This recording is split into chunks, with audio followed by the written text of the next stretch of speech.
Bonjour, je vais vous présenter le binimetinib, commercialisé sous le nom de Mektovi.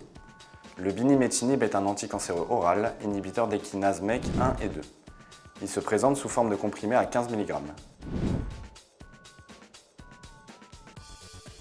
Il est indiqué en association avec l'encorafénib dans le mélanome non résécable ou métastatique chez les patients porteurs d'une mutation BRAF V600.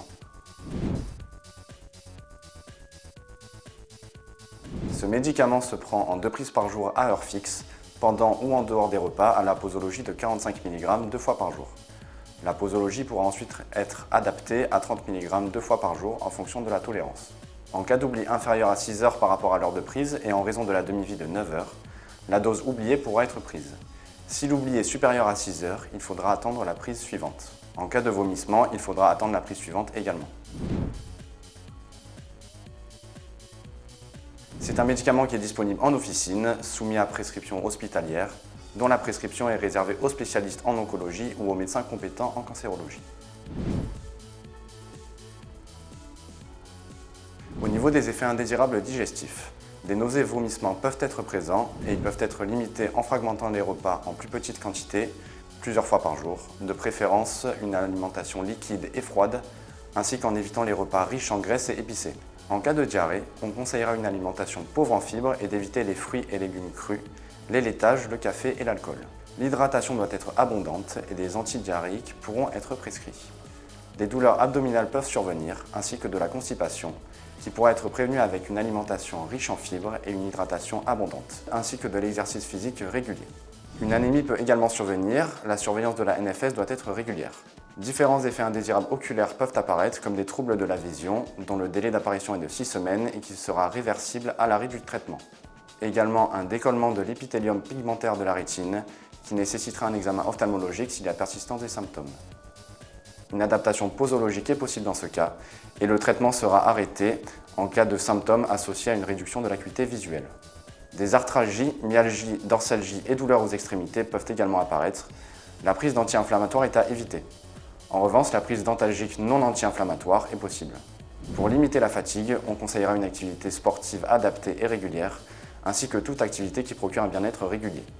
On surveillera la température en raison du risque de pyrexie. Les œdèmes périphériques pourront être prévenus par la surveillance de la prise de poids, le port de vêtements non serrés et éventuellement la prescription de diurétiques. Ce médicament peut également induire divers effets indésirables cutanés, comme une hyperkératose, un rash, une sécheresse cutanée, du prurite et de l'alopécie. Des hémorragies peuvent également survenir. La prudence est de mise en cas d'utilisation concomitante par le patient d'un traitement anticoagulant et ou antiplaquettaire. L'hypertension artérielle pourra être surveillée par une mesure rapprochée de la tension. Une augmentation des CPK et enzymes hépatiques telles que les transaminases, gamma-GT et la phosphatase alcaline peuvent être observées. Leurs taux sont à surveiller mensuellement. Des neuropathies périphériques peuvent apparaître et pour lesquelles des antidépresseurs antiépileptiques peuvent être prescrits. Des sensations de vertige peuvent être ressenties par les patients ainsi que des céphalées, pour lesquelles les antalgiques non anti-inflammatoires seront à privilégier. La surveillance sera donc mensuelle pour la NFS, les plaquettes, le bilan hépatique, la CPK et la créatinémie.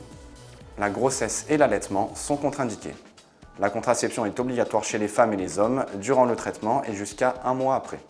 Une surveillance clinique sera effectuée avec le traitement au niveau cardiaque, avec la fraction d'éjection du ventricule gauche, la tension artérielle, l'apparition de symptômes visuels, respiratoires et dermatologiques.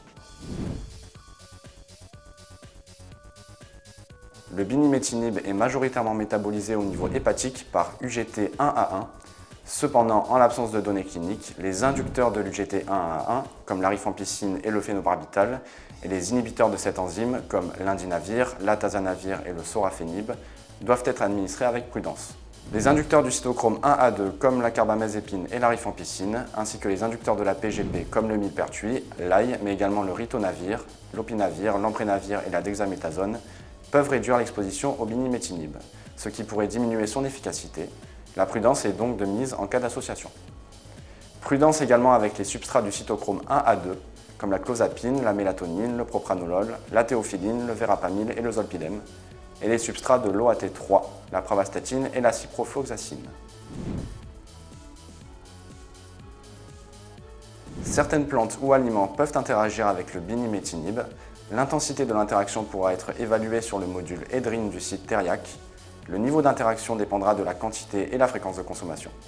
Une supplémentation dépassant l'usage culinaire habituel devra être pris en compte. Vous pourrez retrouver l'ensemble des informations sur le site sfpo.fr.